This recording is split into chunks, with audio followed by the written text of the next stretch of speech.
The corridor of Western Defense Corporation headquarters stretched like an endless strip of polished linoleum beneath Captain Roger Campbell's feet. The scent of freshly brewed coffee mingled with the aroma of expensive furniture polish, creating the unique atmosphere of a military establishment, where every detail spoke of order, hierarchy, and unshakable traditions. Portraits of past generals hung on the walls. Their stern, timeless faces stared at passing officers with an expression halfway between reproach and a silent question. Are you worthy of wearing this uniform? Before we continue, please let us know in the comments where you're watching from. Your opinion inspires us to do better. Roger stood at the door of Colonel Harrison's office, his back straight, wearing his impeccable dress uniform. Every crease in his tunic was perfectly pressed, his boots polished to a mirror shine, and a Medal of Honor glittered on his lapel, an award he had earned just 3 months earlier during a complex operation in the Middle East. His unit had been ambushed on the outskirts of a small town, and only Roger's quick thinking had prevented catastrophic losses. He had pulled 3 wounded men out from under fire, organized a defense, and awaited reinforcements. General Miller personally nominated him for the award. Roger had only returned home yesterday. His body was still tired from months of constant tension, when every day could be his last. But now, fatigue wasn't the dominant feeling. It was the thrill of anticipation. This was an important meeting, perhaps one of the most important of his career. A few weeks ago, while still at the base, he submitted his report for the position of commander of the Alpha Force Tactical Group. It was a logical career move for an officer with his track record. 5 years on the front lines, not in comfortable headquarters or rear area training centers, but where bullets whistled and shells exploded. Dozens of successful operations, each meticulously documented. A glowing recommendation from General Miller, a man whose opinion carried more weight in military circles than that of many politicians in Washington. Roger knew his worth. He wasn't a narcissistic careerist chasing the next star on his epaulets for the sake of vanity. He was a professional who understood that commanding a group wasn't a privilege, but a huge responsibility for the lives of 150 men. And he was ready for this responsibility. He earned this appointment not through connections or fine speeches at banquets, but through his own blood and the blood of his men. My heart was beating steadily, but somewhere deep inside I felt a slight tremor, the same feeling that always precedes important moments in life, when decisions are made that change everything. The office door swung open with a soft creak of its old hinges. A secretary appeared in the doorway, a young woman in a formal business suit, her hair neatly pulled back and an expression of professional coolness on her face. She gave Roger a quick, appraising glance and nodded silently, inviting him in. Roger stepped over the threshold, took 3 precise steps forward, saluted, and stood at attention. His movements had been honed to automaticity by years of service. No fuss, no hesitation, only discipline and respect for rank. Colonel James Harrison sat behind a massive oak desk, seemingly chosen specifically to emphasize the importance of its occupant. The desk was piled high with folders containing documents, among which were an ashtray containing an expensive cigar and a cup of cooling coffee. The colonel's impressive belly had long ago overcome his army belt, and his fleshy face, covered with a network of fine wrinkles, was frozen in the smug grin of a man accustomed to power and enjoying every minute of it. Harrison leaned back in his leather chair, which creaked complainingly under his weight, and stared at Roger for a few seconds, as if assessing how long the captain could bear that gaze without flinching. Then he picked up a thick folder from his desk and tossed it back with deliberate casualness, causing several pages to slip out from under the cover. "Captain Campbell," he said slowly, drawling the words as if tasting a fine, aged wine. His voice was low, with the rasp of a heavy smoker. "I see you're quite the hero here. 3 months in the sand, in the true heat of combat. A Medal of Honor presented by your command. A glowing, practically radiant recommendation from General Miller. Very impressive, I must admit." He paused for a long, theatrical moment, like an actor on stage about to deliver his key line, and his face slowly, almost comically, assumed an expression of condescending regret. His eyebrows rose, the corners of his lips drooped, and a glint of false concern appeared in his eyes. "There's just one problem, Captain.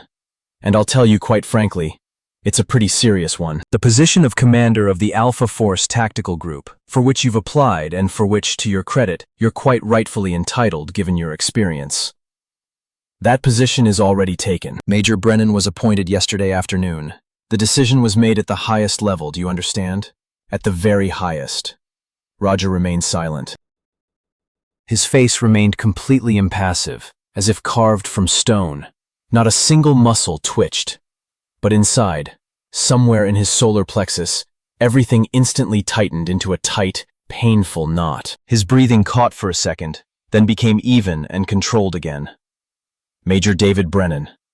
Roger had heard that name more than once in recent months. The son of Senator Richard Brennan, a powerful Washington politician whose name was constantly in the news for his involvement with the Armed Services and Defense Budget Committees. A man whose service record was more reminiscent of a tourist itinerary through safe rear bases and comfortable air-conditioned headquarters than a true career as a combat officer. A man whose last glimpse of real combat was perhaps in a movie or a glossy photo for a family album.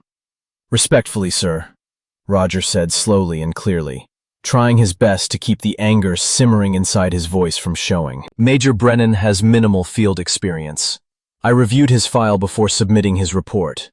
It's standard procedure. His last 3 years, to be exact, were spent entirely in administrative positions behind the lines, mostly paperwork and supply coordination. A tactical combat team requires a commander with real, proven combat experience. Someone who understands the dynamics of combat, the psychology of soldiers under fire, and enemy tactics. I've spent the last 5 years on the front lines. My qualifications fully meet the requirements of the position, and I'm confident your qualifications are not the issue, Captain, Harrison interrupted sharply, his tone instantly becoming significantly colder, almost icy. The smile vanished from his face as if it had been wiped away with a sponge, replaced by an expression of poorly concealed irritation. Not the issue at all. The issue is something entirely different. The issue is that you, apparently, have absolutely no understanding of how a real army operates at the highest levels of command. It's not just rifles, machine guns, and battlefield heroism, you know. There's politics involved. There are important relationships that need to be maintained. There's an understanding of the big strategic picture that's not visible from the trenches and dugouts. Major Brennan has exactly what we need right now: strategic vision, an understanding of political nuances. He knows how to talk to the right people in Washington, how to present our operations in a favorable light to Congress, how to secure funding for our programs. And you, Campbell, you're simply a good soldier. A very good one, I'll admit, even an excellent one. But we have many like you. Tens, if not hundreds. He waved his hand casually, as if brushing away an annoying fly. You'll be offered a very respectable position as Deputy Chief of Logistics at the Desert Eagle Training Center in Arizona. A very warm, calm place. No stress, no danger, no late-night alarms or surprise attacks. You're already over 35, Captain. It's time to finally think about a more stable, predictable career. A family. Maybe even children, instead of chasing adrenaline and constantly trying to prove to everyone what an indispensable hero you are. War is for the young. It's time for you to retire, figuratively speaking, of course. There was a tone of ill-concealed contempt in his voice, a hint that Roger had served his purpose and should make way for more promising people. Roger felt a powerful wave of anger and resentment rise from the very depths of his being, rolling in a hot wave, threatening to drown his mind and burst forth in harsh words that would end his career. Logistics at a training center somewhere in the Arizona desert, counting boxes of ammunition and filling out endless reports. The place where the Army sends those officers they want to quietly eliminate, without officially dismissing them, without creating a scandal. An honorable exile into bureaucratic oblivion, where you will slowly wither away until retirement. He clenched his jaw, forcing himself to breathe evenly. His ears were ringing, but he couldn't let himself lose it. Not here, not now. Sir, Roger said, his voice hardening, his voice straining, each word forced out. I'm not asking for a warm and fuzzy place. I've never taken the easy way out, and I'm not going to start now. I'm asking for a position I've earned through my service, through my blood and the blood of my men. A position that matches my experience and qualifications, garnered through years of actual service, not just paperwork. This isn't about my personal ambitions or vanity, sir. This is about the effectiveness of the unit, about the lives of the soldiers. The men on the front lines deserve a commander who understands the reality of modern combat, not from textbooks and reports, but from personal experience. A man who was there, in the mud and blood, not a theoretician who studied war from diagrams in air-conditioned classrooms. Harrison rose slowly, with visible effort, bracing himself with his hands on the table. His massive frame loomed over the desk, casting a shadow over the spread-out documents. The smile vanished completely from his face, replaced by an expression of cold, calculating hostility. A steely glint appeared in his gaze. "Captain Campbell," he said quietly, but every word was laced with menace. "You're crossing a very dangerous line right now, and I strongly advise you to stop before it's too late. I appreciate your enthusiasm and your dedication to the service. I truly do. But personnel decisions, especially at this level, are not discussed with junior officers and are not subject to their own volition, no matter how much they might wish to be overruled. You've received your assignment. That's an order. Either you accept it and head to Arizona quietly and without scandal, or you can submit your resignation right now, and we'll be happy to relieve you of duty. Personally, I couldn't care less which path you choose." He paused, his gaze becoming even harder and more contemptuous, piercing. "I've seen hundreds, if not thousands, of people like you in my career, Captain. They all considered themselves irreplaceable heroes, the only ones who truly understood how to fight. They were all filled with righteous anger and outrage when the system didn't recognize their exceptionalism, and they all ended up exactly the same.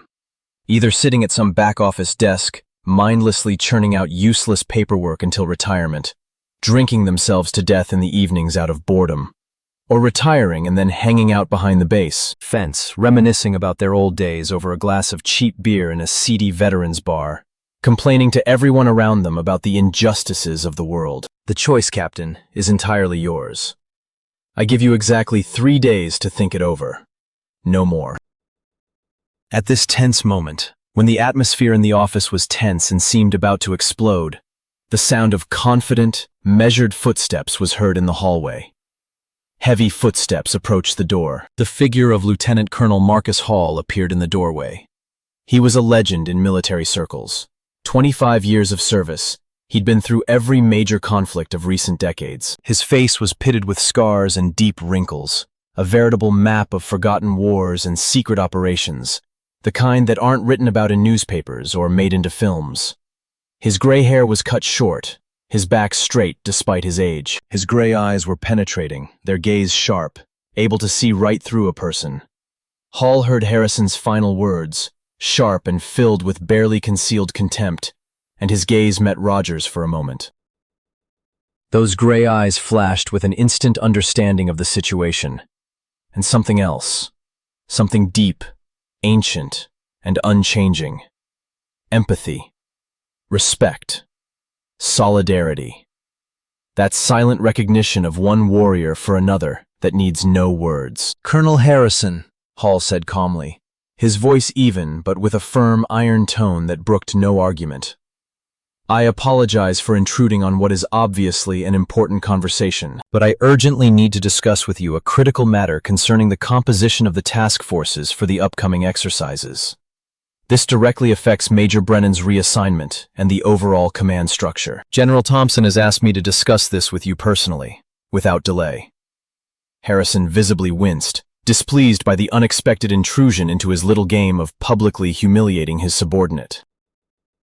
But he knew perfectly well that he couldn't refuse an officer of his rank, especially when it came to a direct order from General Thompson.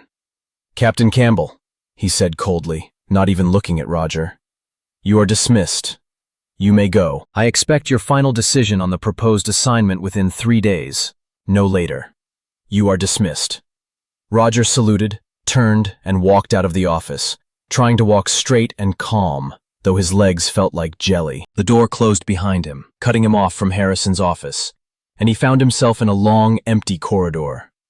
His heart pounded like a hammer on an anvil. A mixture of anger, disappointment, and impotent fury threatened to overwhelm him, drowning him. His hands trembled. He clenched them into fists, trying to control himself. He passed photographs hanging on the wall, depicting past generations of military officers.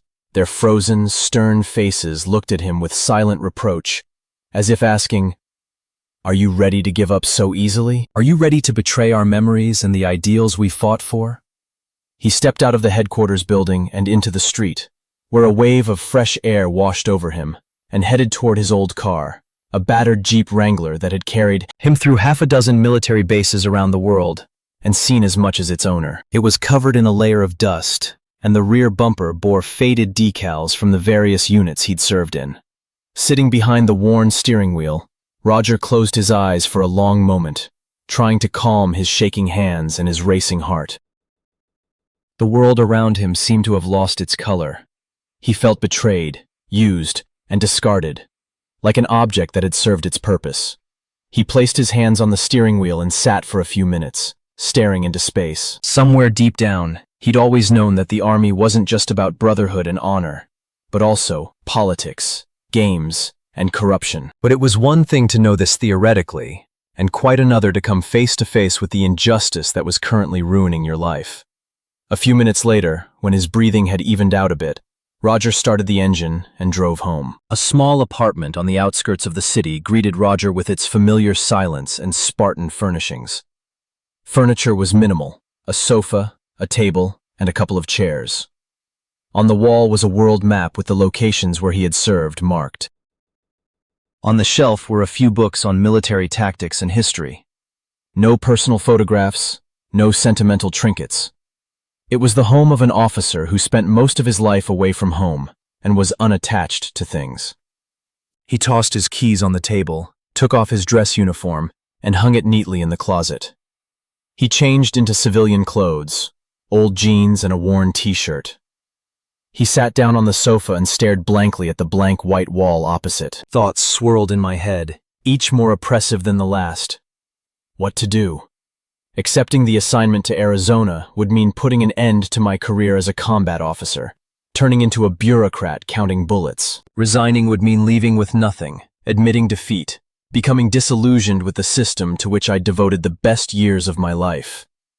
Both options seemed unbearable. Roger stood up, paced the room, and opened the window. The evening air was cool. Somewhere below, children laughed and cars drove by on the street. The ordinary, peaceful life he knew so little about. He remembered the faces of his soldiers, those who had been with him on his last mission. He remembered how they trusted him, looked to him, awaiting orders, believing he would get them out alive. And he did, because he knew what he was doing. Because every decision he made was based on experience, not on theoretical models from textbooks.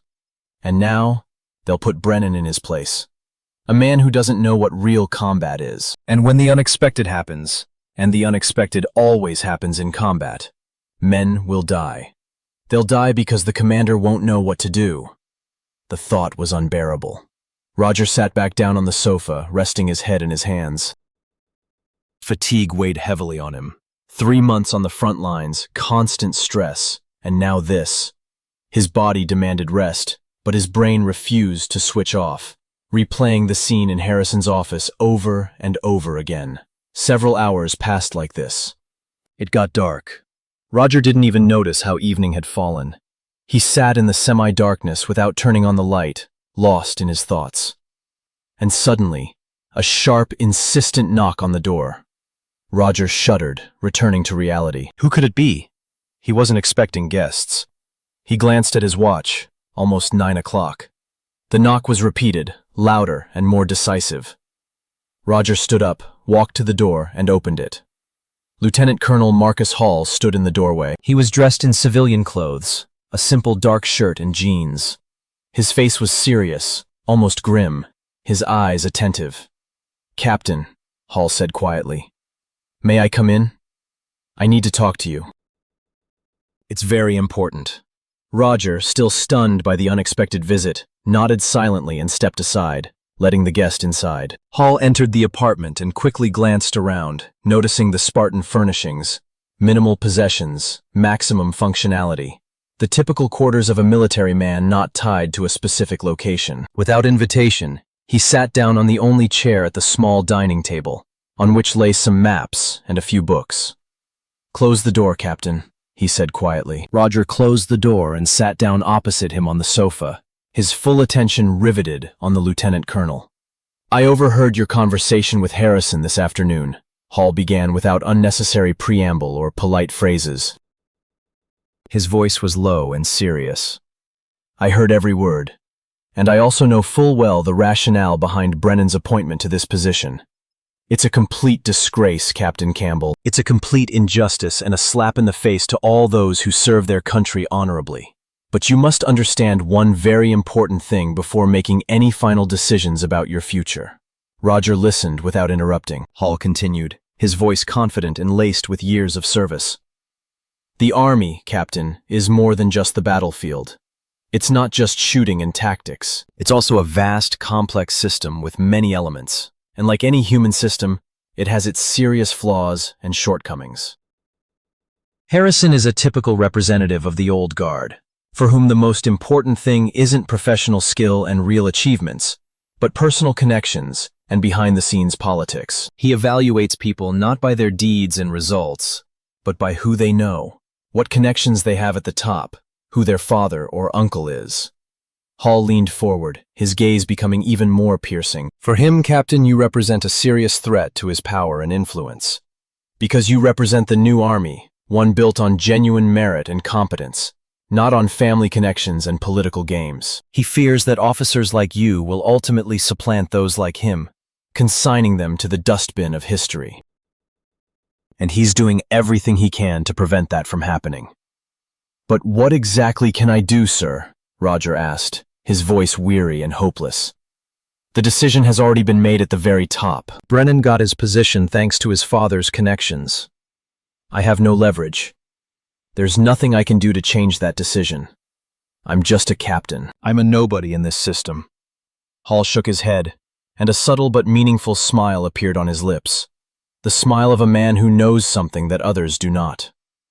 "You can, Captain. Not directly, of course. You can't call the Pentagon and cancel the assignment. But you can influence the situation in other ways. You see, in 2 weeks, exactly 14 days, we have the largest tactical exercise in years scheduled. Operation Crimson Shield, Operation Red Shield. All major combat units in our region will be participating, including the group that your Major Brennan will now lead." He paused, giving Roger time to digest the information. "This will be the most complex and large-scale exercise in the last 5 years, Captain.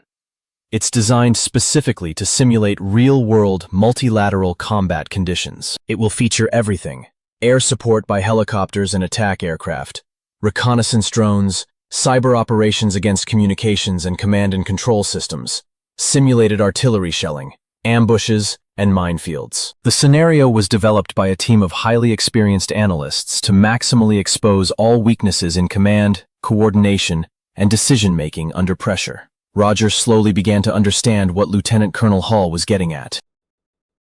The first spark of interest that day appeared in his eyes. "Are you saying Brennan probably won't be up to the task?" he asked cautiously. Hall chuckled, his eyes sparkling with knowledge. "I want to say this, Captain. This exercise will show everyone present, including the generals from the General Staff, and perhaps even representatives from the Pentagon, who is truly capable of commanding a combat group in complex, stressful conditions, and who is simply occupying a position to which they have no right. Brennan got his position through his father's influence. That's an undeniable fact. But he cannot acquire real competence, skill, and experience through connections or connections. That only comes through years of service, through mistakes, through learning the hard way. Either he proves himself a worthy commander, or he fails miserably, and that failure will be public, documented, and absolutely undeniable." Hall stood up, paced the room, and stopped at the window looking into the darkness. Then he turned to Roger. "And you, Captain, will be there. Not as a regular exercise participant, not as a spectator, You will be there as an official observer from the General Staff's analytical department. Your immediate task will be to record and analyze in detail all the actions of all group commanders, assess their decisions, reaction speed, and ability to adapt to a changing situation. Your detailed report will be presented directly to the highest command, to General Thompson personally. A man whose word carries weight. A man who does not tolerate incompetence. Roger felt something stir in his chest, come to life. It wasn't just hope, it was something else, deeper, darker, and colder than steel. A determination to see justice done. You want me to document all his mistakes and failures, right? He asked bluntly. Hall nodded slowly, his face serious. I want you to do your job as objectively and professionally as possible, without emotion or bias. If Brennan proves to be a good, competent commander, your report will show it honestly, and I will be the first to admit my mistake and shake his hand. If not, if he fails, then that too will become perfectly clear to everyone. I am not asking you to falsify data or manipulate facts, Captain. That would be dishonest and unworthy of a true officer. I am asking you simply to tell the truth, whatever it may be, pleasant or unpleasant. The truth, Captain Campbell, is the most powerful and effective weapon against any injustice and corruption. It cannot be bought. It cannot be hidden forever. It cannot be disguised with beautiful words. He headed for the exit, but at the very threshold of the apartment he turned around, his gaze piercing and serious. And one more very important thing, Captain. Do not, under any circumstances, accept this assignment to Arizona right now. Don't rush. Wait until the exercises are over, until the results are in. After them, I'm absolutely certain you'll have completely different, much more interesting career options. Trust me. Trust the system. It's not perfect, but it still works. Thank you, sir, Roger said, feeling something like hope for the first time all day. Don't thank me, Captain. Just do your job. Honestly and professionally, like you always do. When the heavy door behind Lieutenant Colonel Hall closed with a dull click, Roger sat for a long time in the silence of his small apartment, digesting everything he had heard, thinking over every word, every nuance of the conversation. He wasn't offered just a fleeting chance at revenge or vengeance, not a sweet opportunity to savor someone else's failure. No.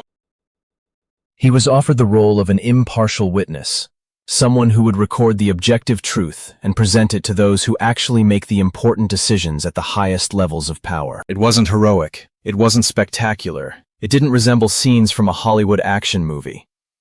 But it was a real, tangible opportunity to make a real difference, to restore justice. Not through shouting, not through rebellion, not through scandal, but through professionalism, facts, and the truth. Roger stood up, turned on the light, pulled out his work laptop, and began to carefully study all the available materials about the upcoming Operation Crimson Shield exercise.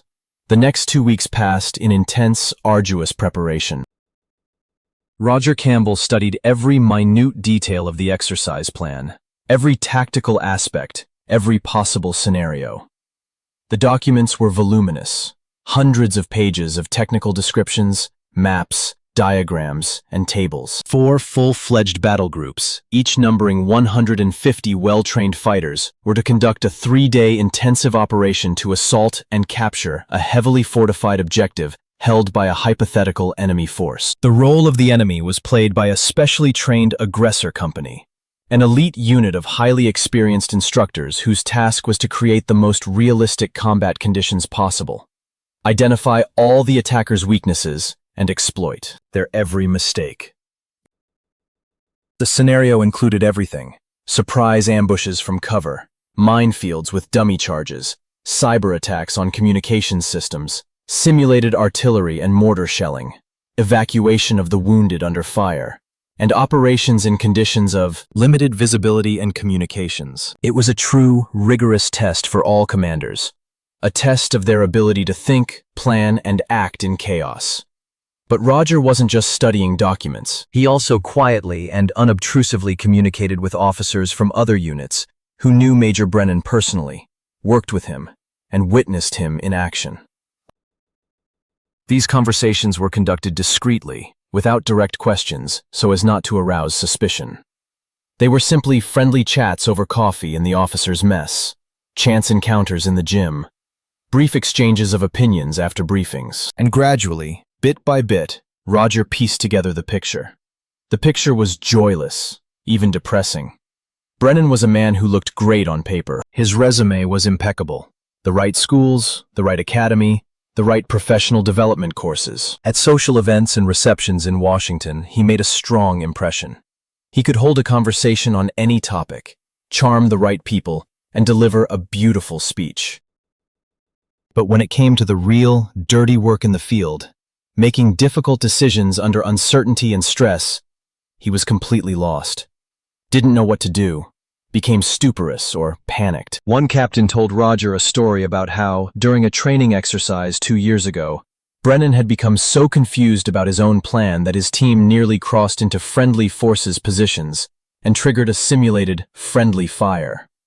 Only the intervention of an experienced sergeant saved the situation. Another officer recalled how Brennan lost contact with his units during a field exercise, and instead of setting up alternative communications, simply waited for almost an hour for the connection to be restored on its own, wasting precious time.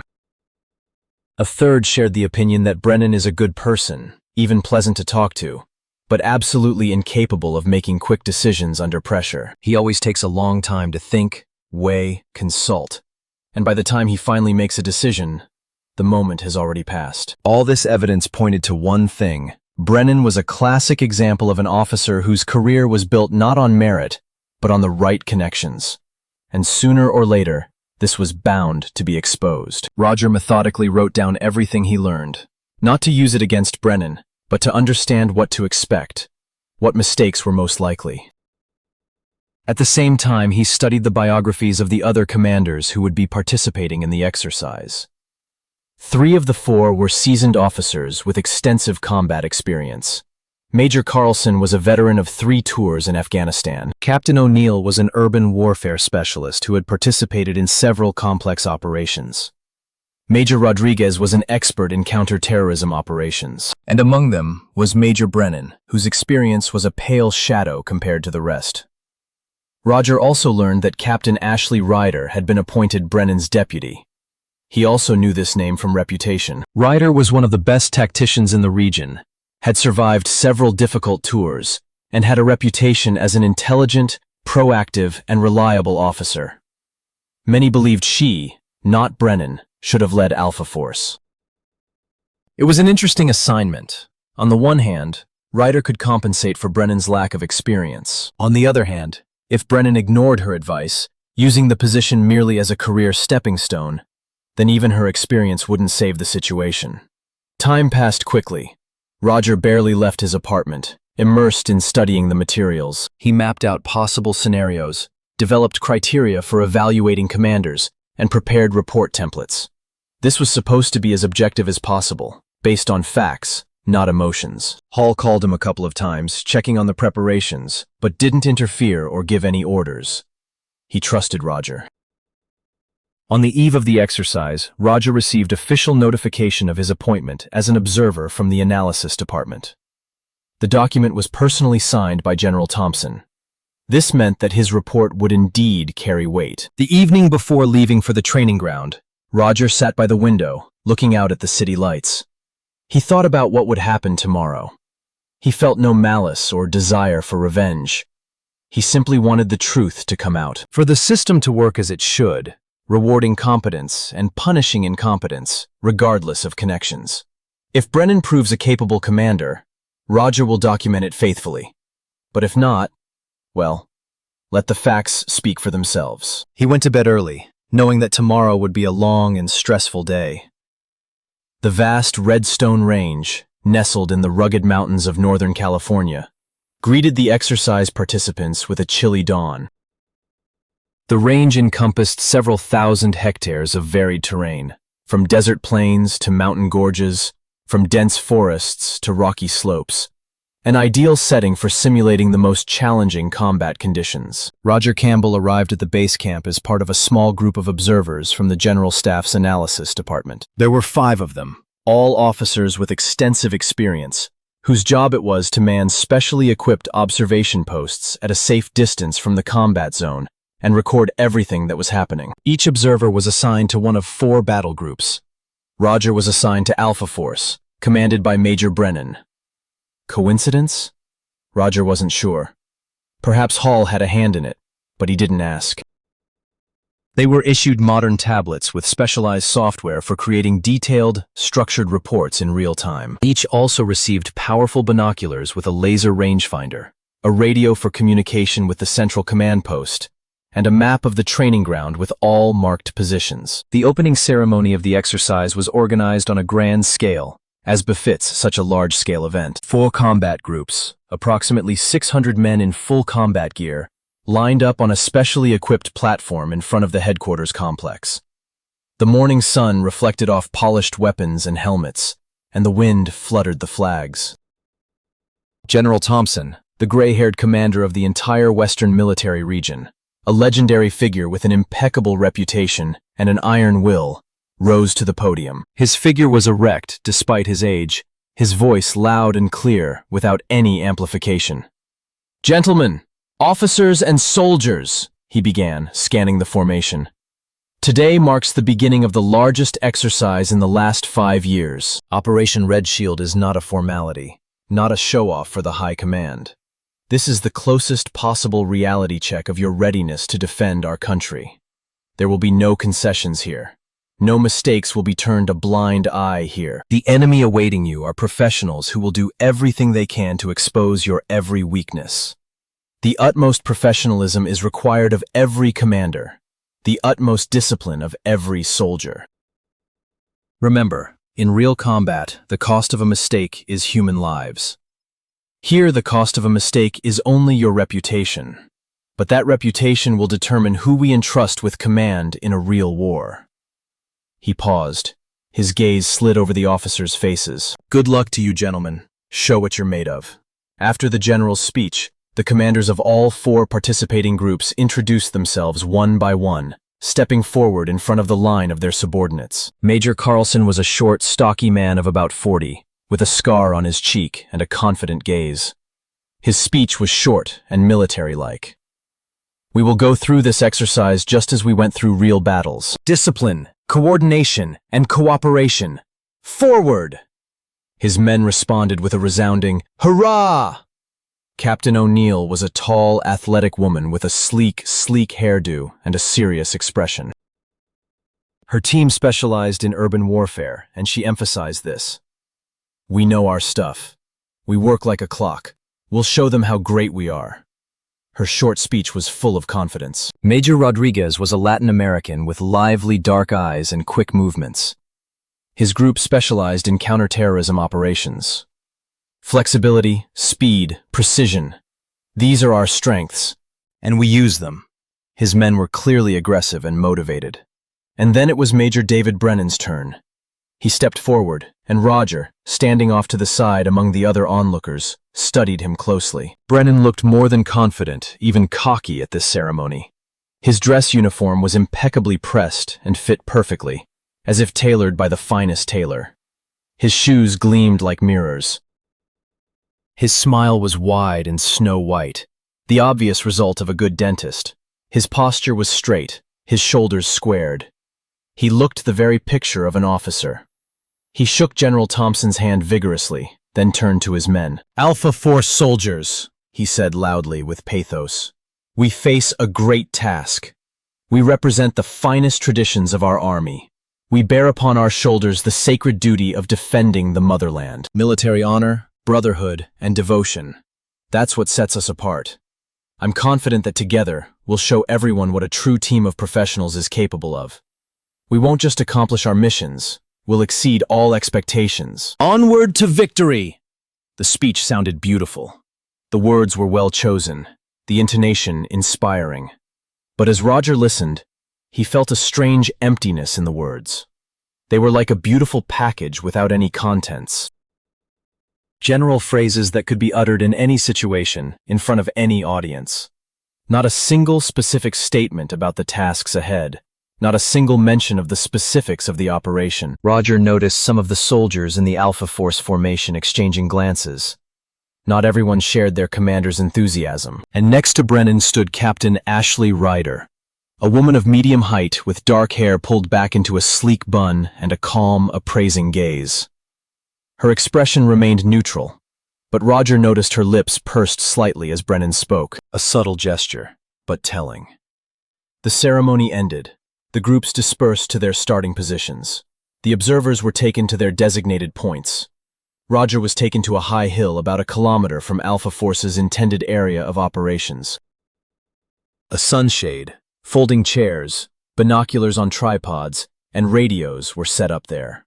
He had an excellent view of the valley and the approaches to Site Delta, the fortified position Alpha Force was supposed to attack first. Roger settled in, adjusted his binoculars, and checked the connection with the control center. Everything was working. He opened his tablet and created a new report. Exercise Operation Red Shield. Group Alpha Force. Commander, Major D. Brennan. Observer, Captain R. Campbell. The sun rose higher. The heat began to intensify. Roger took out his water bottle and took a sip. He waited. The exercises started at exactly 6 in the morning, with a signal. A flare fired into the sky. Roger trained his binoculars on Alpha Force's starting position. The group began to move out. The plan of operation he had studied the day before looked logical and reasonable on paper. 1. Preliminary reconnaissance of the area using drones. 2. A covert advance to the target under cover of night. Although it was now morning, this was simulated by darkening part of the area with smoke screens. 3. Simultaneous attack from 3 different directions to disperse the defensive forces. 4. Mortar fire support to suppress firing points. 5. Capture an object and then hold it until reinforcements arrive. A standard, proven plan. If executed correctly, it's entirely feasible. But in practice, everything went wrong literally from the first minutes. The first serious problem arose as they advanced toward the target. Roger watched through binoculars as the Alpha Force column moved through an open valley between 2 ridges of hills. A wide, open valley, uncovered, easily visible from the surrounding heights. Roger frowned. This was clearly a vulnerable route. Any enemy controlling the heights would have an ideal firing position. Logically, the group should have skirted the valley through the wooded ridge on the eastern side. It would take longer, but be safer. He switched to the Alpha Force command channel he'd been assigned for monitoring. Voices came through his headphones. Sir, it was a female voice, calm and professional.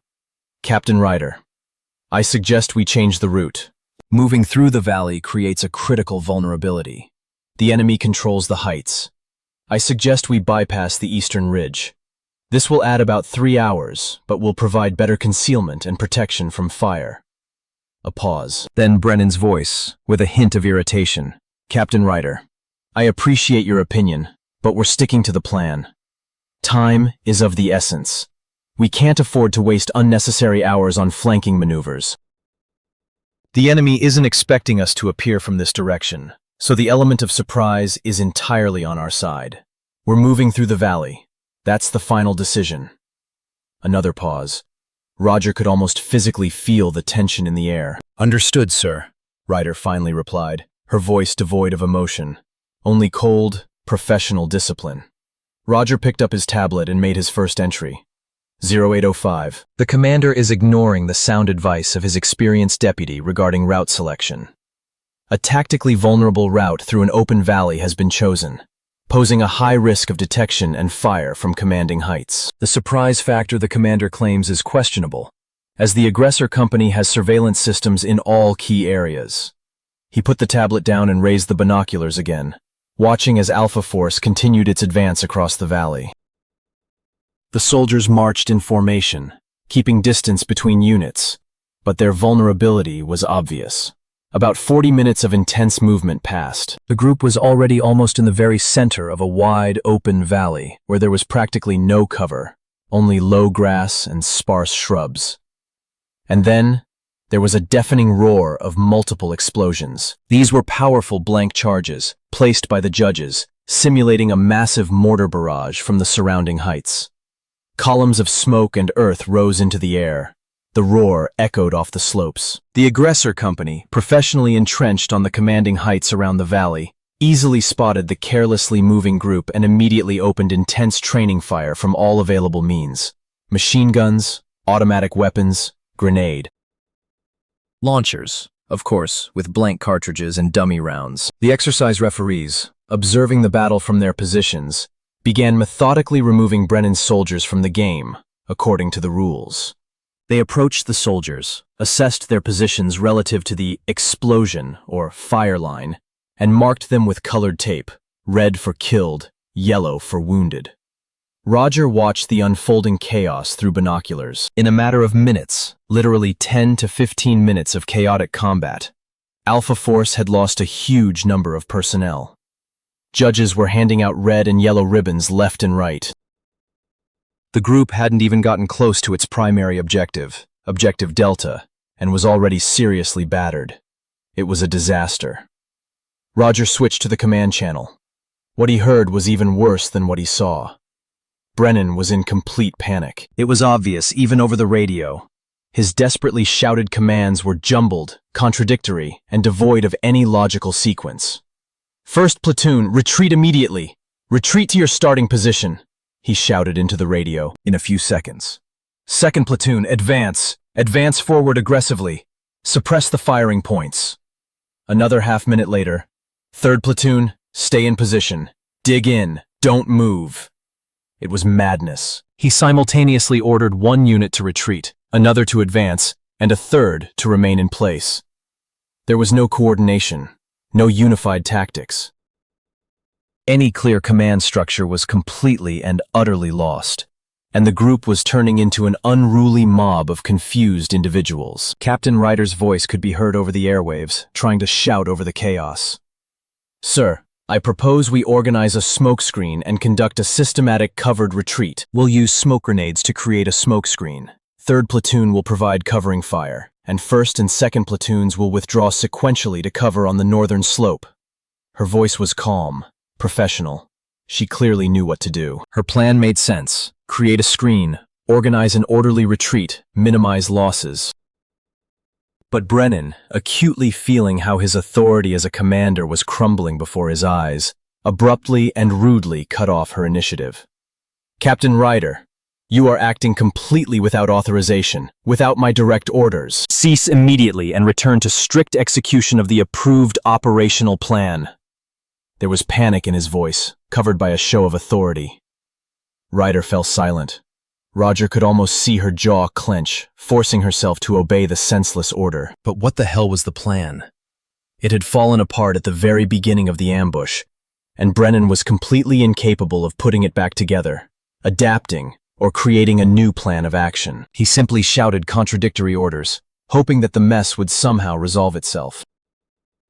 By the end of the first grueling day of the exercise, by evening, when the judges signaled the end of the day's phase, Alpha Force was in a state of complete chaos and disarray. Not only had they failed to complete a single task, but they had also suffered critical, completely unacceptable losses of personnel.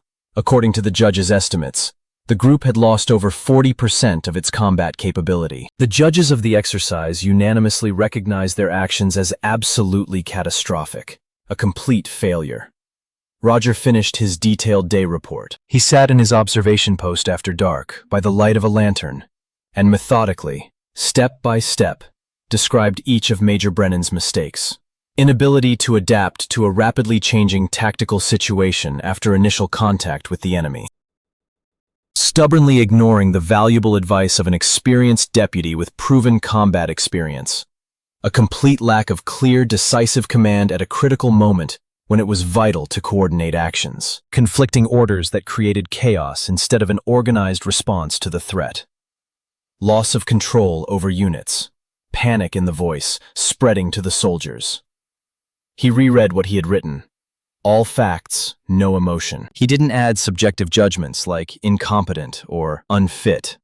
He simply described what he had seen and heard. The facts spoke for themselves.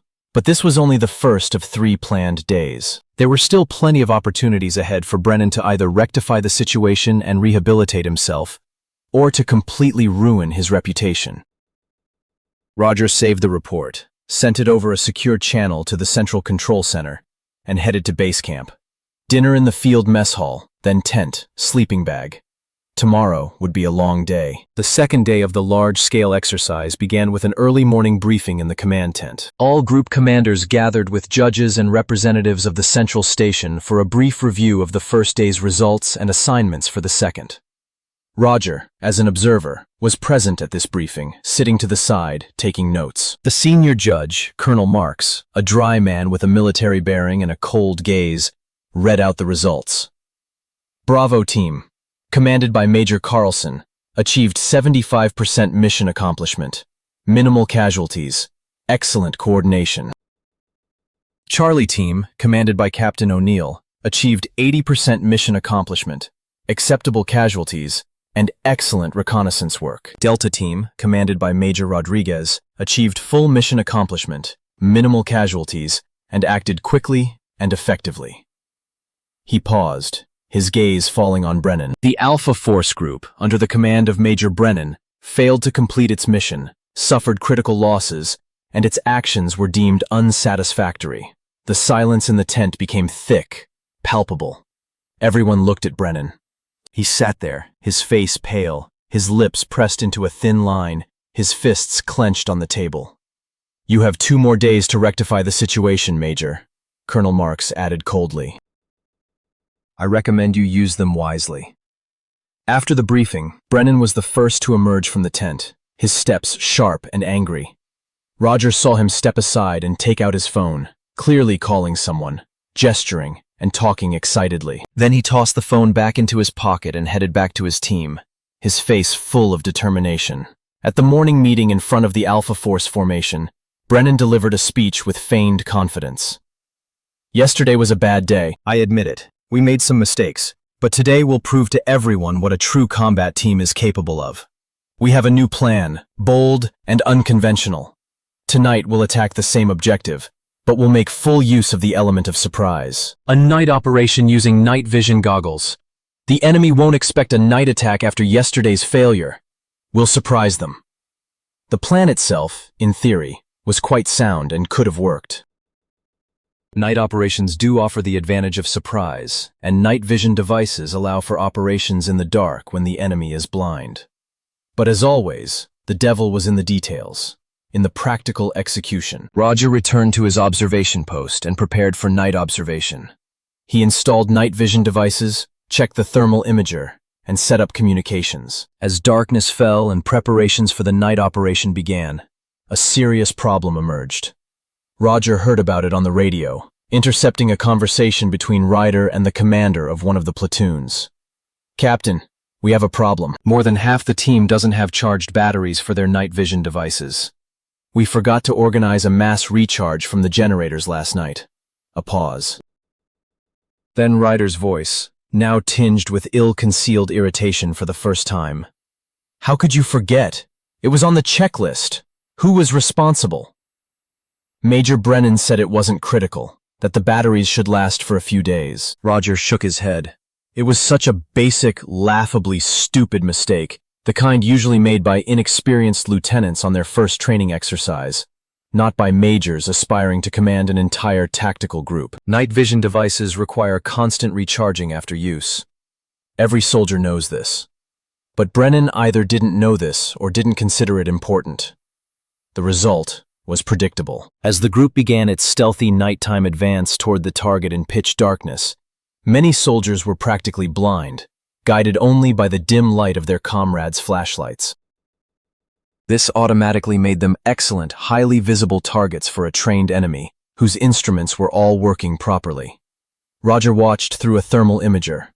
The scene was depressing. The group was moving not in a stealthy column of professionals, but in a clumsy procession with glowing points of lanterns visible for kilometers. The aggressors, of course, expecting a night attack, this was one of the planned scenarios, easily noticed the careless movement and again set up a brutal, methodical ambush, using simulated machine gun fire, booby traps, and smoke grenades. This time, Alpha Force's losses were even more significant and painful.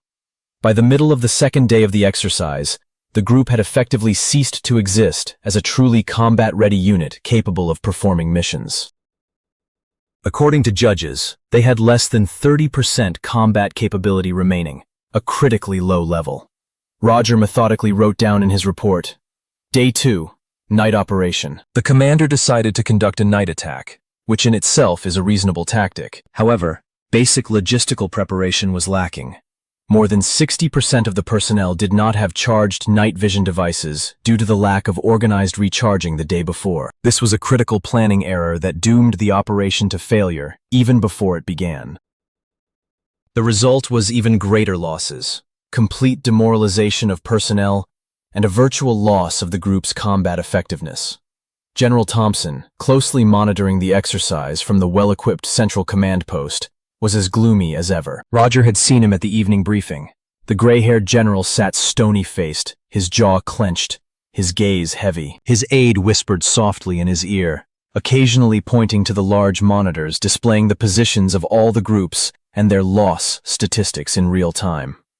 General Thompson's face grew more stony with each passing minute. At one point he turned sharply to his assistant and said loudly enough for everyone present to hear, "Bring me all the observers' interim reports, immediately. I don't want to wait until the end of the exercise." The aide quickly left. 10 minutes later, he returned with a tablet and handed it to the general. Thompson began reading, his brows furrowing ever deeper. Roger understood that the general was reading his report, among other things. A detailed, impartial, yet ruthless account of Brennan's failure.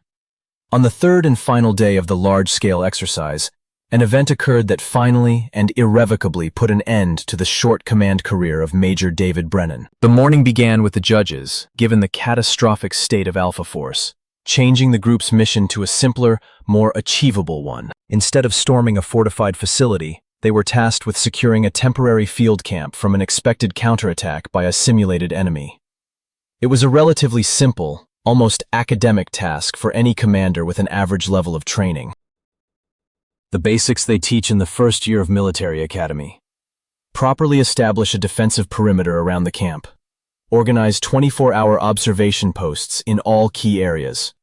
Carefully prepare camouflaged firing positions, and ensure reliable communications between all defensive elements. Basic principles of defense. The perimeter must be evenly protected on all sides. There must be no weak points. Reserves are located in the center for quick transfer to the threatened direction. Surveillance is carried out all around. But Brennan, still desperately trying to somehow save his completely ruined face and restore his reputation, made an incredibly stupid, simply astoundingly incompetent decision. At a morning meeting with his platoon commanders, he stated, "Gentlemen, we're taking action outside the box, creatively. We need to surprise the enemy, defy their expectations. I've decided to concentrate absolutely all our forces and firepower on the southern section of the perimeter. All machine guns, all grenade launchers, all personnel." Captain Ryder, who was sitting next to him, raised her head sharply. "Sir, what about the other directions?" "We'll leave the other directions minimally covered," Brennan replied, looking like a man who'd just invented gunpowder. "You see, my logic is simple. The aggressors will definitely attack from the south because it seems the most obvious, the most logical route. They think we won't expect it. But we'll outsmart them. We'll concentrate all our forces there, meet them with concentrated fire, and push them back. That will be our victory." A heavy silence fell. The platoon commanders exchanged glances.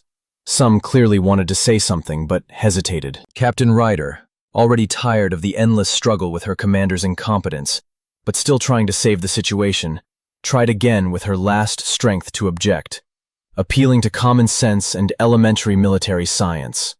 "Sir, this decision creates a critical, absolutely unacceptable vulnerability in our defense. If the enemy, as is entirely logical and predictable, attacks from one of our unprotected flanks, east, west, or north, and they almost certainly will, we will physically be unable to react quickly enough and redeploy forces. The distance is too great. There won't be time. We'll simply be overwhelmed in minutes. I beg you, sir, to reconsider this decision. Let's ensure a uniform defense along the entire perimeter, as required by basic tactical principles. Brennan looked at her, his gaze a mixture of irritation, pent-up anger, and wounded pride. Captain Ryder, I'm sick and tired of your constant whining and systematic undermining of my authority. Do you think you know military matters better than me? Do you think you're smarter? I'm the commander here, and I'm the only one making strategic decisions. You're my second in command. Your job is to follow my orders, not question my every decision. Carry out my orders immediately, and no more objections. This is final. Ryder exhaled slowly, her face becoming completely impassive, a mask of professionalism that hid deep disappointment. Yes, sir. Roger, observing this scene from afar through powerful binoculars, the observation post was on the same hill as the 2 previous days, saw the body language without even hearing the words. He saw Ryder's fists clench, the other commanders' heads hang low. A bad sign. The defense was set up as Brennan ordered, all personnel and all firepower concentrated on the southern section of the perimeter. The remaining areas were practically exposed, with only a few observers without significant fire support. Roger shook his head. It was such an obvious mistake, such a flagrant violation of basic principles, that even a first-year cadet at the academy could have realized it. The aggressors, represented by highly experienced instructors with decades of service and teaching tactics behind them, naturally attacked from the completely unprotected, open northern flank. It was so obvious, so predictable to anyone with even the slightest knowledge of military tactics, that the judges at the central observation post reportedly even laughed out loud as they watched the farce unfold in real time. One of the judges quipped into the microphone. Roger heard it over an open channel. These aren't even the mistakes of a novice commander. This is some kind of deliberate sabotage, or a complete lack of basic tactical knowledge. The camp's carefully, or rather, completely misguided, defenses fell apart almost instantly, within minutes of the attack. The aggressors simply passed through the unprotected flank like a knife through butter, encountering no serious resistance. Brennan tried to react, ordering a redeployment of forces from the southern sector to the northern one. But it was too late. The distance was vast. The soldiers were running across the entire camp, wasting precious seconds, and the aggressors were already inside the perimeter. The camp was completely overrun by the simulated enemy in less than 20 minutes, with minimal casualties for the attackers. Alpha Force was completely and utterly destroyed during the training scenario, ceasing to exist as a combat unit. General Thompson, having witnessed the finale of this shameful spectacle on the large screen in the central control room, slowly rose from his seat. His face was like a heavy storm cloud before a hurricane, dark, grim, full of suppressed anger. He said nothing, simply turned silently and left the observation post, the door slamming behind him with a sharp thud. Everyone in the room froze. They knew the general well enough to know that when Thompson left the room in silence, slamming the door, it was a very, very bad sign. Much worse than if he started shouting. Roger concluded his final report of the 3rd day, methodically detailing Brennan's latest catastrophic mistake. He felt no gloating, no satisfaction, only a heavy sense of professional disappointment for the army that could appoint such a man to command a combat team. That same busy evening, as the sun began to set, painting the sky above the training ground in shades of red and gold, a formal debriefing, the results of the 3-day exercise, was held in a large army tent erected in the center of the base camp. The tent was equipped with the latest technology, large screens on the walls, projectors, rows of folding chairs for participants, and a presidium table where General Thompson and the senior judges sat. The atmosphere was tense, electric with anticipation. All the commanders of the 4 participating teams gathered with their staffs and key unit commanders. Observers, including Roger, sat in a separate section to the side. Large screens displayed detailed video footage from numerous cameras installed throughout the range, along with precise data from electronic sensors. General Thompson sat in the center of the podium, his face calm, but his gaze cold and appraising. He made no opening remarks, simply nodding to the senior judge, Colonel Marks, signaling the start. Marks stood up and walked to the podium with a tablet in his hands. Gentlemen officers, We are beginning the official debriefing of the Operation Red Shield exercise. The debriefing will be conducted for each group separately, with video footage and an analysis of key decisions. He started with Bravo Group, commanded by Major Carlson. Footage of their actions appeared on the screens. A precise advance along a safe route, competent reconnaissance, a coordinated attack from 3 directions, and minimal losses. Bravo team performed excellently, Marks commented. 90% of the mission was accomplished. Casualties were less than 15%, which is excellent. Coordination between units was excellent. The commander demonstrated the ability to quickly adapt to changing situations. Good intelligence work. Recommendations are minimal. Major Carlson nodded briefly, accepting the assessment without undue modesty or pride. A professional. Then Captain O'Neill's Charlie team was reviewed. The results were also excellent. 85% of the mission was completed. Losses were minimal. And the work of clearing fortified positions in simulated urban conditions was particularly commended. Major Rodriguez and his Delta Force team received the highest rating. Their missions were fully accomplished, casualties were minimal, and their actions were swift, precise, and effective. His team of counterterrorism specialists demonstrated excellence. 3 commanders received high marks. The review took a total of about 40 minutes. The atmosphere was businesslike and professional. Errors were pointed out, but minor ones, and in a constructive manner. Then it was the turn of Major David Brennan and the Alpha Force team. General Thompson rose slowly from his seat. Everyone in the tent instinctively straightened and tensed. When General Thompson personally conducts the investigation, rather than delegating it to judges, it always means something. He walked to the podium, his steps measured and heavy. He stood and glanced around the room. His gaze settled on Brennan. The major sat there, his face pale, his lips pressed tightly together, his hands resting on the table, his fists clenched so tightly that his knuckles were white. Major Brennan, Thompson said slowly, each word falling like a hammer, distinct and weighty. In 15 years of conducting such large-scale exercises, and I've been present at every one, I've never seen such a disastrous command. I've never seen so many critical errors committed by one commander in such a short period of time. The silence in the tent became absolute, dense, oppressive. You could hear someone swallowing hard. Videos of Alpha Force's actions began to play on the screens. First, the first day, moving through the open valley, the ambush, the chaos, Brennan's conflicting orders over the radio. The sound was on, so everyone could hear the panic in his voice. Ryder's attempt to seize the initiative, and Brennan's sharp shout.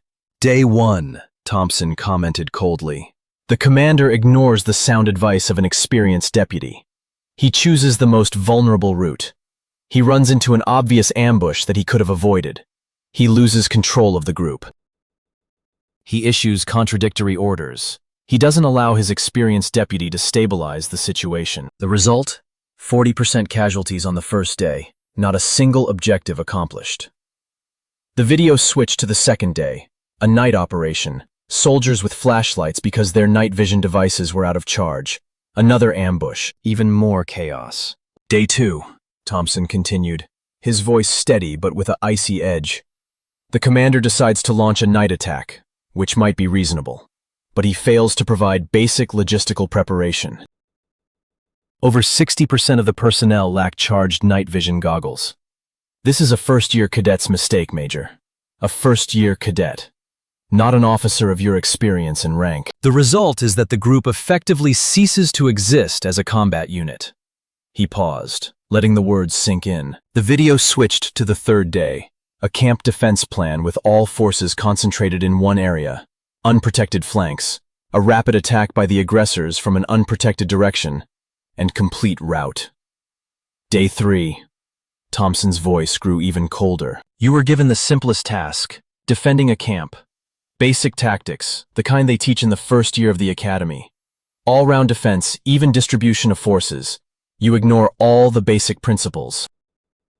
Concentrate all your forces on one area, leaving other avenues open. When your experienced deputy points out the danger of this decision, you publicly insult her and accuse her of undermining her authority.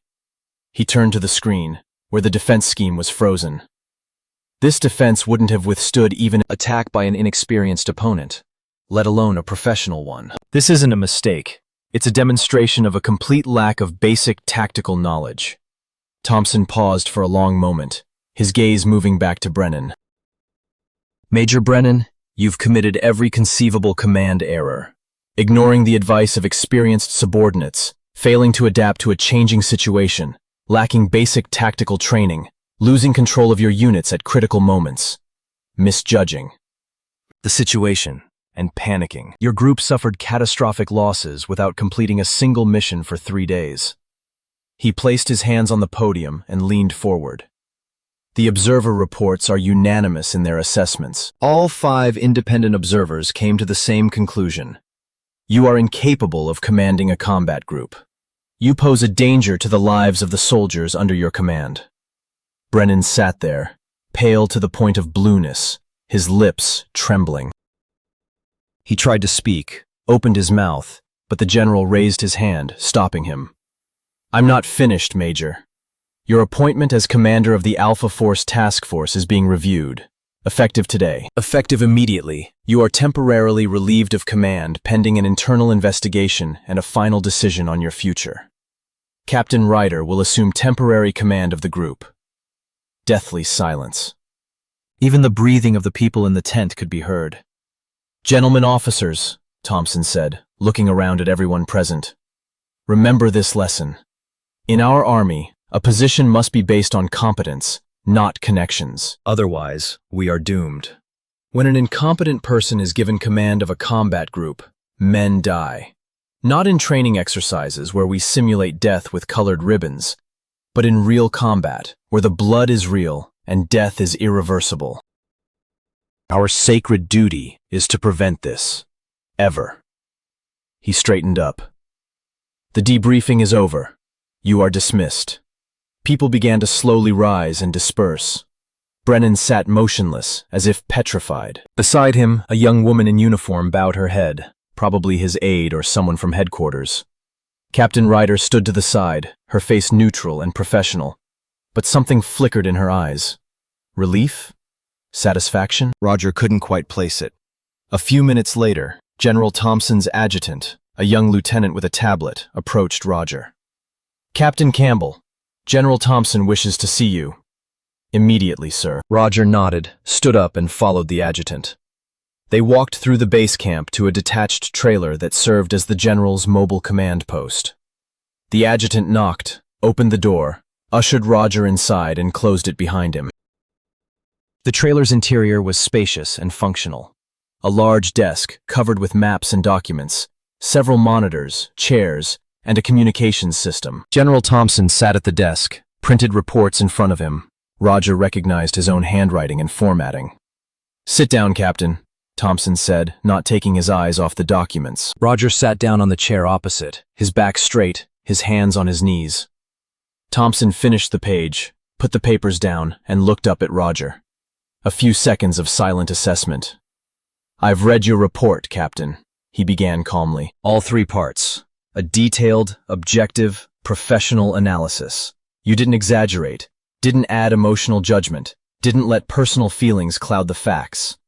You simply recorded what you saw and heard. That's exactly what a military analyst is required to do. That's exactly what the Army needs. Officers who can tell the truth without fear or bias, even when that truth is unpleasant. He leaned forward, folding his hands on the table. I also know your history, Captain. I know you applied to Alpha Force Command a few weeks ago and were rejected in favor of Brennan. I know your service record. 5 years on the front lines, dozens of successful operations, awards for valor, recommendations from General Miller, whom I know personally and whose judgment I trust. I know they tried to send you to Arizona for a post that would have been the end of your combat career. Roger was silent, not knowing what to say. Tell me honestly, Captain, Thompson continued, his gaze piercing. When you wrote this report, were you motivated by a desire to restore justice for yourself, or by a desire to protect soldiers from an incompetent commander? Roger didn't take long to think. He knew the answer. Both, sir. I won't lie and say there were no personal motives. I believed, and still believe, that I deserved this position through my service. But the main thing was something else. I saw how Brennan operated. I understood that if he were left in command, people would die in real combat. And I couldn't let that happen. I couldn't remain silent, knowing I could prevent it. Thompson nodded slowly, an expression of approval appearing on his face. An honest answer. I appreciate honesty, Captain. You're right. Your motives were mixed, like those of any living person. But the important thing is that you did the right thing in the right way. You didn't create a scandal. You didn't go to the press. You didn't file a complaint without prior approval. You did your job professionally and let the facts speak for themselves. That's worthy of respect. He leaned back in his chair, looked at Roger appraisingly for a few seconds, then asked directly, Captain Campbell, do you still wish to command Task Force Alpha Force?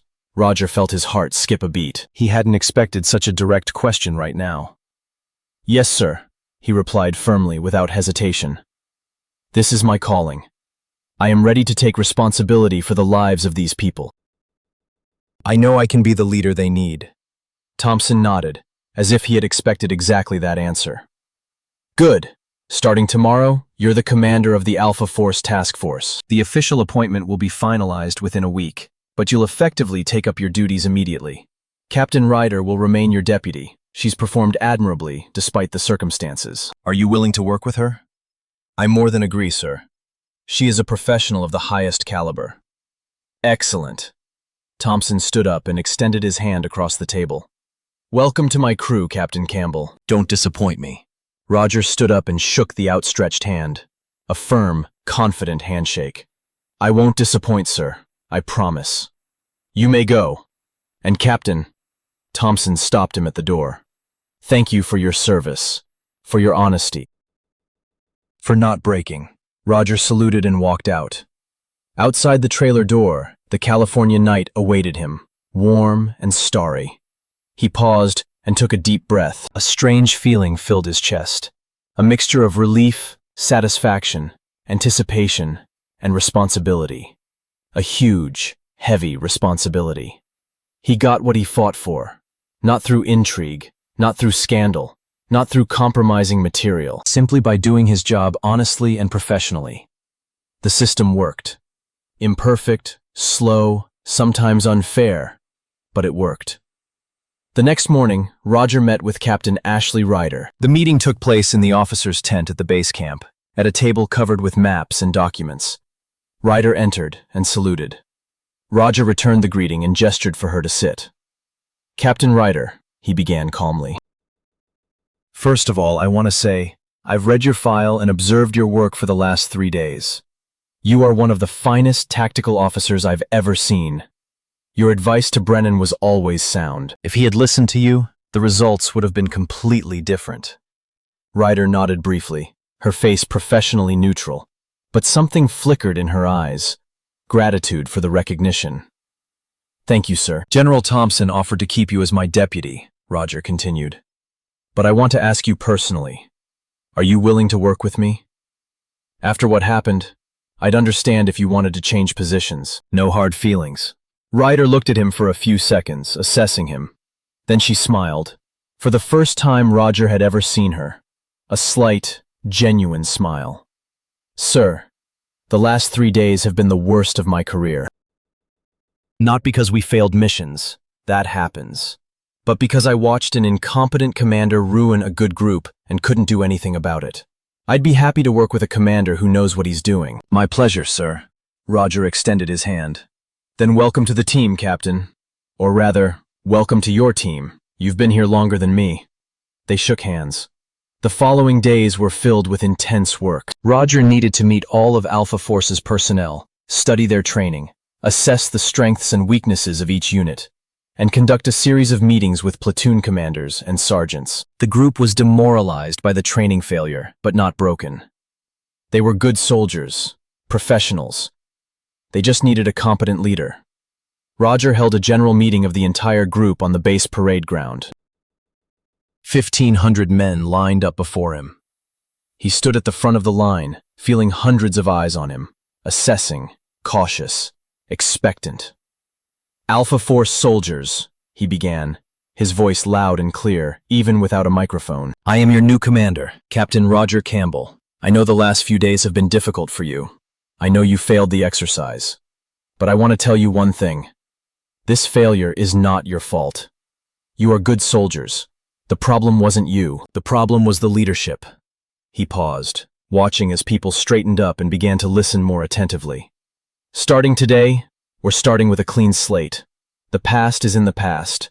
New tasks, new challenges lie ahead. I won't promise you it will be easy. I won't talk about glory and victories. I'll say it simply. I will do everything to keep you alive and accomplishing your missions. I will listen to experienced people. I will make decisions based on tactics, not pride. And I expect discipline, professionalism, and honesty from you. If you have a problem, speak up. If you see a mistake, speak up. It's better to correct a mistake in training than to bury a comrade in battle. He glanced around the formation. We are a team, and we will work as a team. Questions? Silence. Then one of the senior sergeants, a sturdy man of about 40 with a scar across his eyebrow, stepped forward.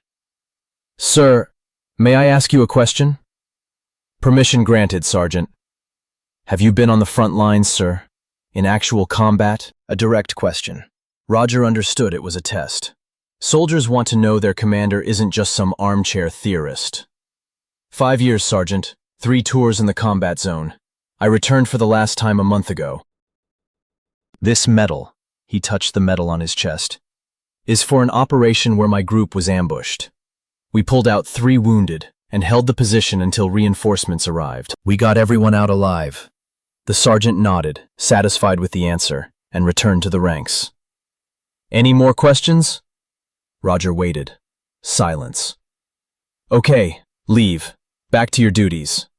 The line broke. The soldiers dispersed, and Roger noticed them exchanging glances and whispering. A good sign. They were beginning to believe.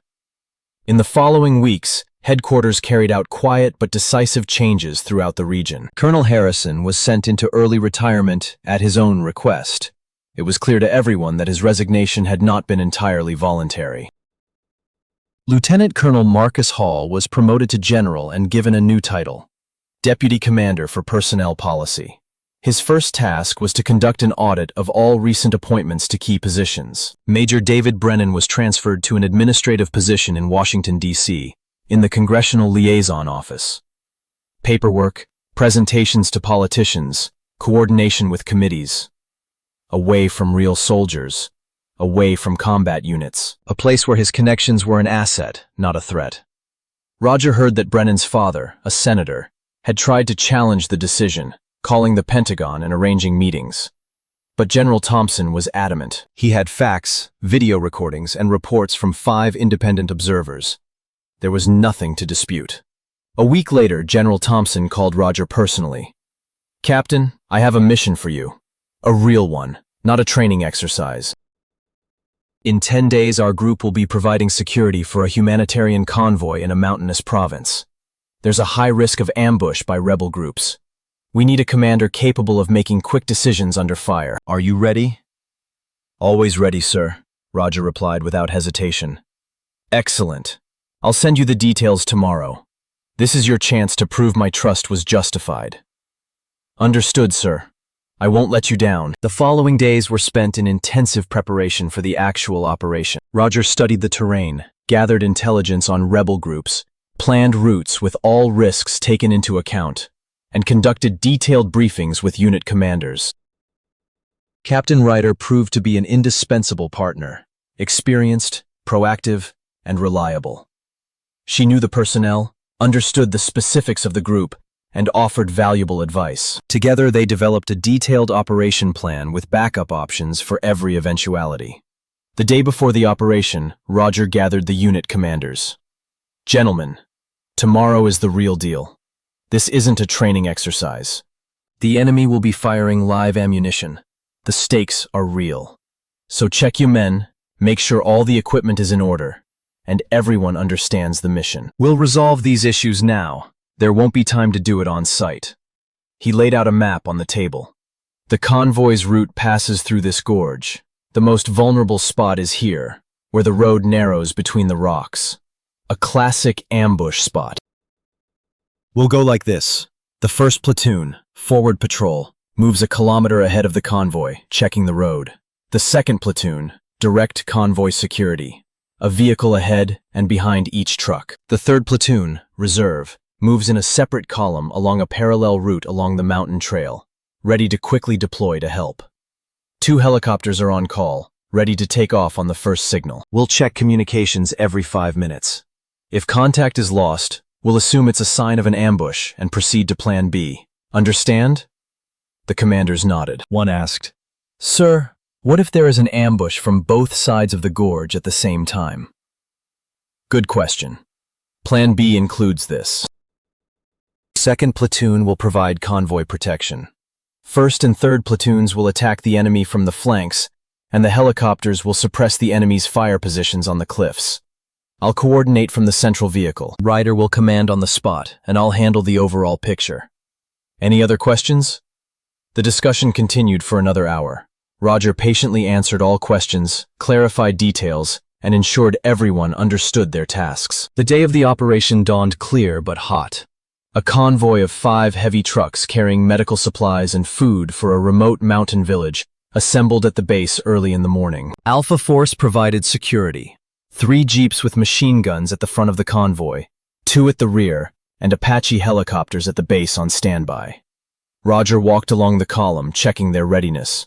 The soldiers were focused, serious. No sign of relaxation. Good. "Captain Ryder," he called over the radio. "Status?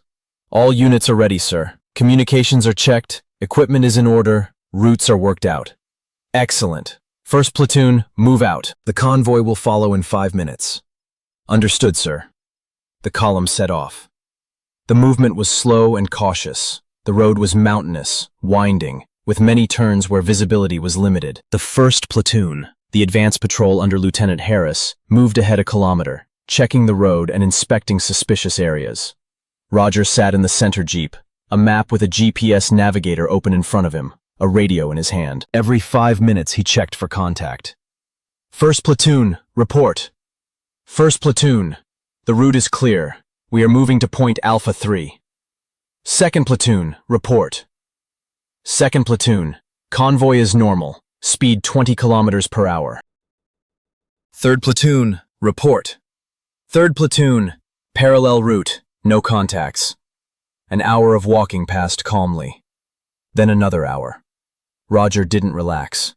The closer to the narrow gorge, the more tense he became. A gorge appeared ahead, a narrow passage between high cliffs, the road narrowing to a single lane, with sheer walls some 30 meters high on either side. An ideal spot for an ambush. "First platoon, report from the gorge." A few seconds of silence. Then Lieutenant Harris's voice, tense. "Sir, I see suspicious signs. Fresh marks on the road, possibly from mines. Requesting the bomb disposal team." "Stop the convoy," Roger ordered. "Sappers, forward, check the road." The column stopped. 2 sappers with mine detectors moved forward, slowly checking the road. Roger watched through binoculars. And then something happened that he expected, but hoped would not happen. Explosions. On both sides of the gorge, on the cliffs. Not mines on the road, that was a decoy. The real ambush was on the heights. Machine gun fire rained down from above. Bullets whistled nearby, bouncing off rocks. An RPG rocket flew past, exploding off the side of the road, sending up a plume of earth. "Contact! Contact from both sides!" someone shouted over the radio. Roger instantly switched into battle mode. Adrenaline, but not panic. Cold clarity of thought. "Second platoon, protect the convoy. Create a perimeter around the trucks.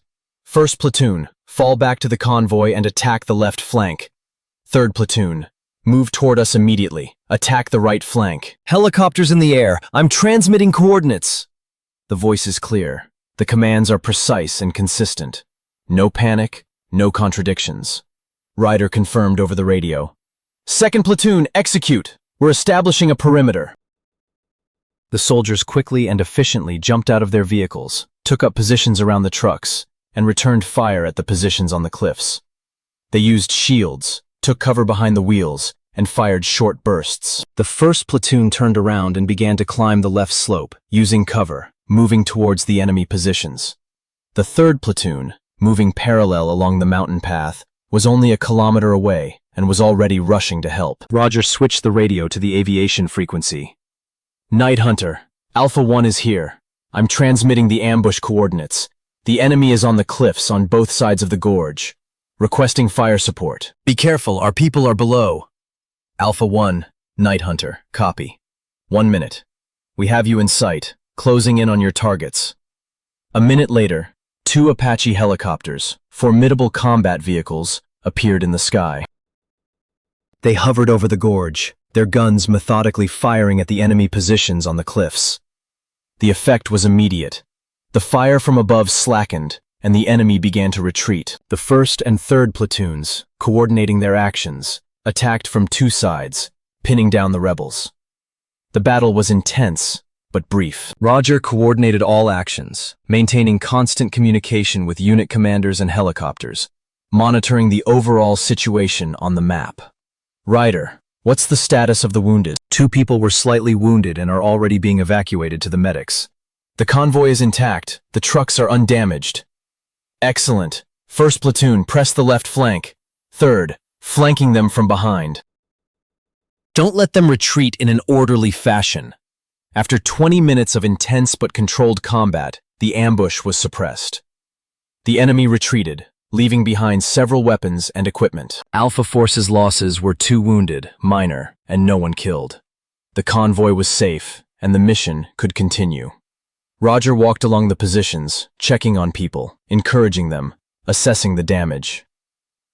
Good job, soldiers. You acted with precision and coordination. Well done.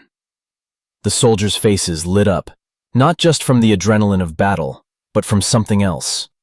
Pride. Confidence. They'd done it. They had a commander who knew what he was doing. The convoy continued moving, delivered the cargo to the settlement, and returned to base without further incident. General Thompson personally met them at the base. He shook Roger's hand. Exemplary command, Captain Campbell. I listened to the radio logs. Quick, clear decisions. Excellent coordination between units. Minimal casualties. Mission accomplished. That's how a true commander should operate. He paused, his gaze becoming thoughtful. It's scary to imagine, Captain, what would have happened if Major Brennan had been in your place. People would have died. The convoy would have been lost. This is not an exaggeration. It's a fact.